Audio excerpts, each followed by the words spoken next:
is Keely and I'm the owner and creator here at Soy and Shea, and thank you so much for joining me for this soap making video. Now today I'm going to take you along as I do the soap that I'm including with the October Pamper Box. I decided I wanted to make a Halloween themed box this year, and I wanted a very special soap to go in it, so that is what we're doing today.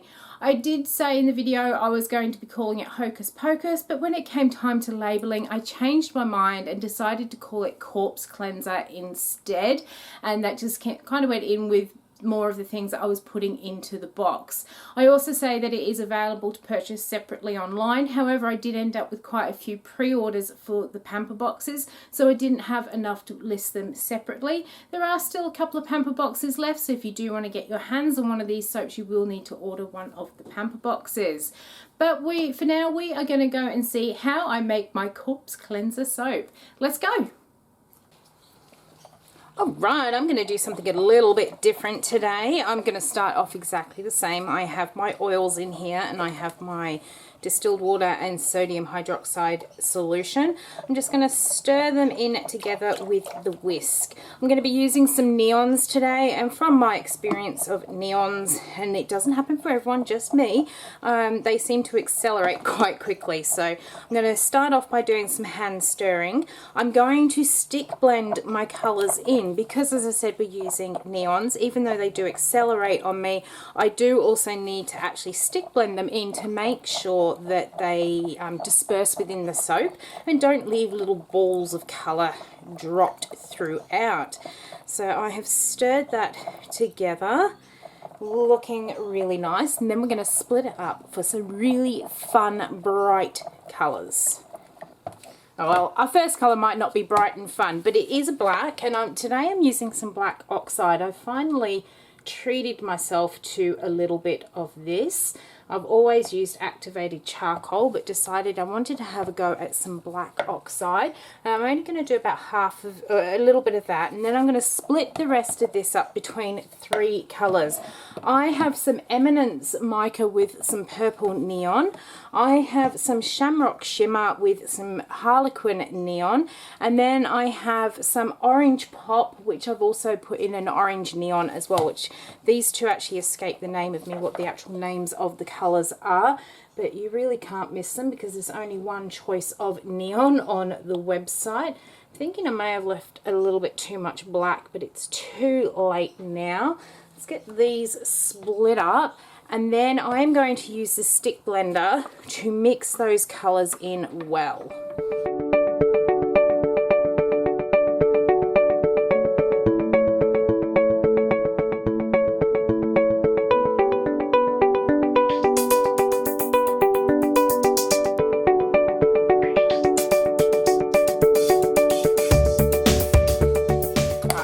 A new spatula as well. Really loving that black. It's come up so beautiful. Glad I invested in that. What I have here is my fragrance, and I have a bit of a blend of some grape soda pop, which was sent to me from the fragrance shed as a sort of 20ml sample, so not a lot to do much with, and I have mixed it with some grape bubblegum from Off of Aroma to try and get just a really fun Halloweeny sort of fragrance. Gonna get all this fragrance oil mixed in. This green is going to go a really horrid shade, but it does come back to a nice bright green. It has thinned that out beautifully, so I'm not going to talk too much more. Going to get all this mixed in so we have got time to pour.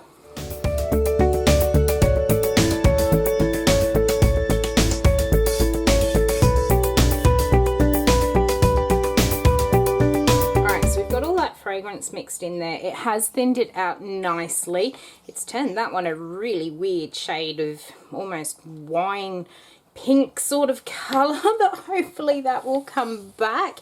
I'm going to do something a little bit different for my pour. Let me get all those drips done up. What I'm going to do is pour all my colours in here and do a bit of a dirty style pour. I've got a bit too much green, not enough orange. Let's get that one out the way. I actually really like the colour that has gone. It's a shame it won't stay that colour, but it also won't really suit what I'm doing here. So I'm just going to pour So I am deciding whether to keep in the same order for these colours. I think I will. We'll see what it does. It's looking really good here.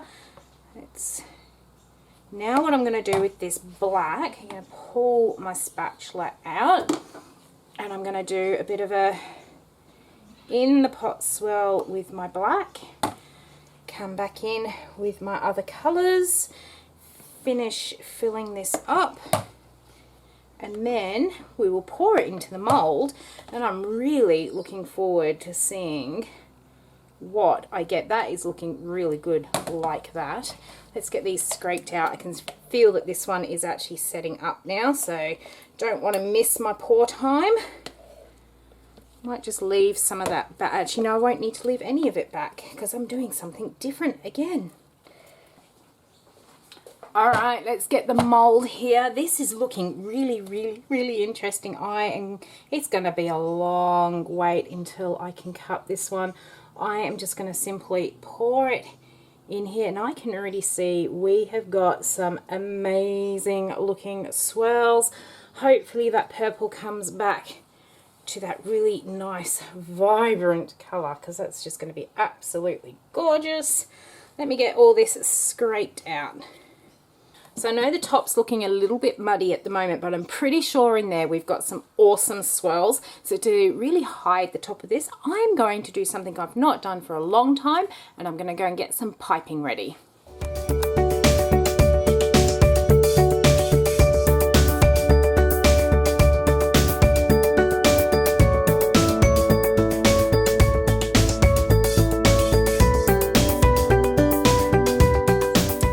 Let's get this soap decorated. So we have got our piping in a biodegradable piping bag here.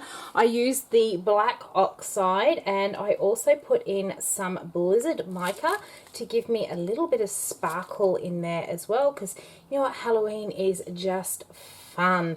I put my fragrance oil in as I was about to add my lye solution, and it took me about 3 minutes, I think it was, of blending before I even got this into a light trace. It is just typical. Every time I want a fragrance oil to actually move a little bit quicker, it never does, but that's all good. The piping tip I have got in here today, I've got one of the biggest ones I've got, which is a 8B, I believe it was, a Wilton 8B tip, so it gives that really nice sort of ruffled edge on our soaps. And I'm just going to do that classic 3 piped ones across the bottom, and hopefully I've got enough here to do the 2 and 1 across the top of all of these as well. So I'm going to get all of this piped on, and then I have some really fun embeds to go on the top.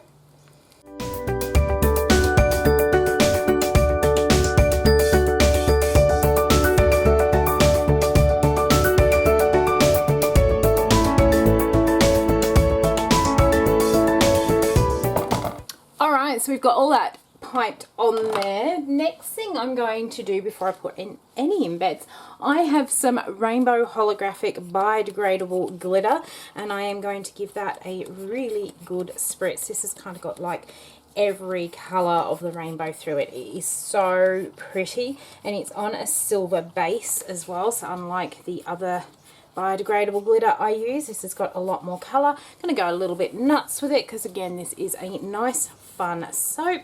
Turn it around to make sure we get colour on both sides here, nice and even. That is looking really good. It's been so long since I've done a piped soap here. Really pleased with how that's coming together. Let me go and grab the embeds.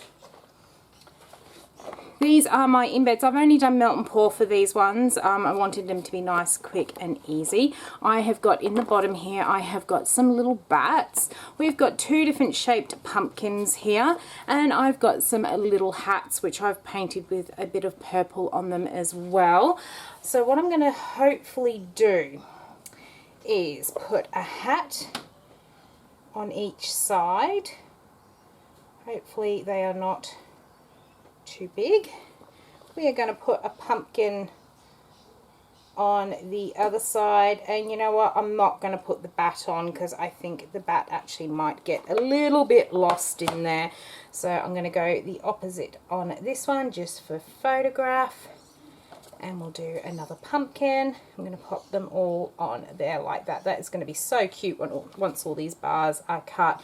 Now, I don't usually do Halloween stuff.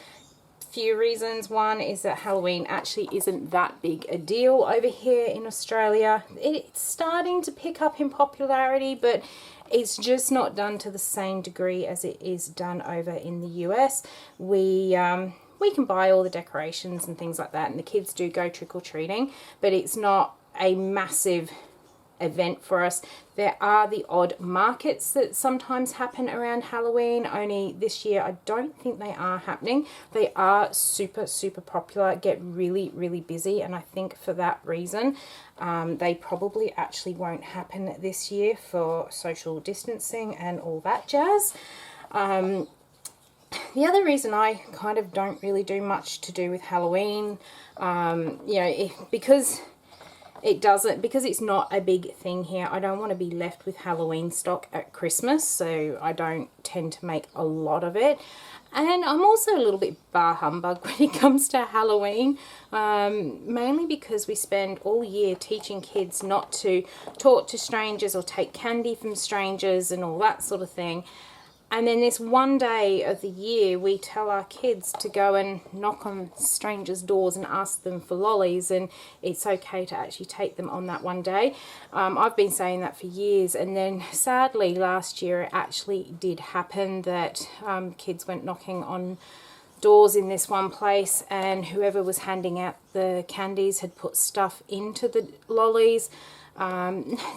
Didn't end up in kids getting seriously hurt, but it still wasn't ideal for kids to be having what was put in. I'm not going to say what it was because I can't quite remember and I don't want to get into trouble, but it did happen that someone did what I've always said is a very high possibility.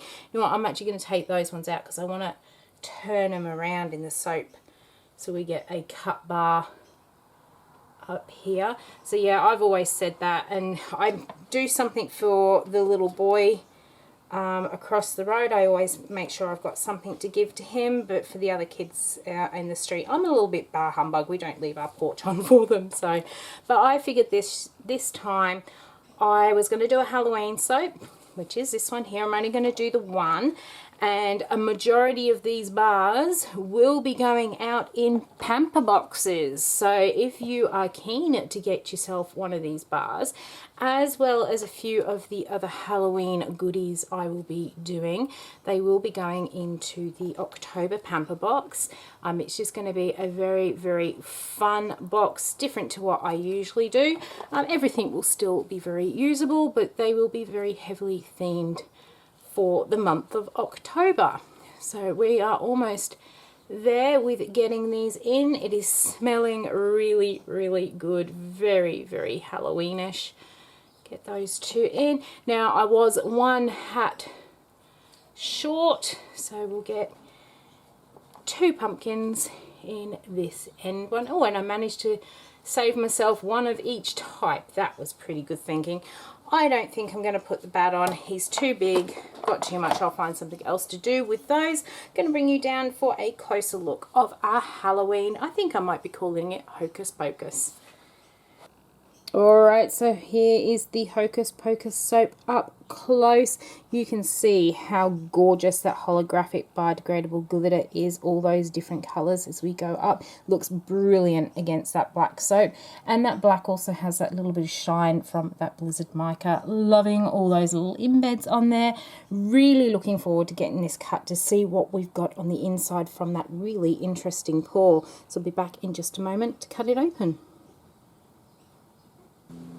I am ready to cut into this spooky soap. It is looking awesome. I really like how that black oxide has gone. Usually the charcoal goes really dusty on me or gets a lot of soda ash. So I'm really pleased with how that black oxide has come up there. I can also see that that purple has come back nice and bright. So really looking forward to getting this one cut open and seeing what sort of swirls we got from that pour. So hopefully we have that all nicely lined up. I'm going to miss all those embeds. Hopefully I think I've got one that's stuck out just a little bit too far. Let's kind of bend it over. That's it. Broke the top off, but it's all fixable. Let's get all the way through and down. We'll catch the end. And then we're going to take a look. Alright, this has come up exactly how I wanted it to look on the inside. That is it. I love those colours. They're just so Halloweenish.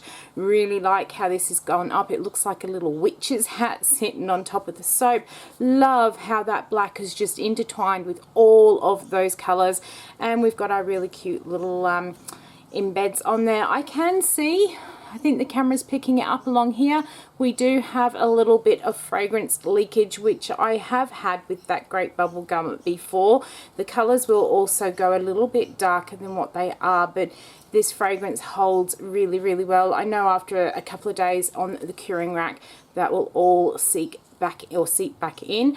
In the black, as I move it, apart from down here, we've got that fragrance leakage. You can see all the sparkle from that Blizzard mica. This has come up just exactly how I wanted it to. I am so pleased. Those swirls are absolutely amazing. I'm definitely going to try doing that style of pour again. Don't know what it's called other than a variation on doing a dirty pour.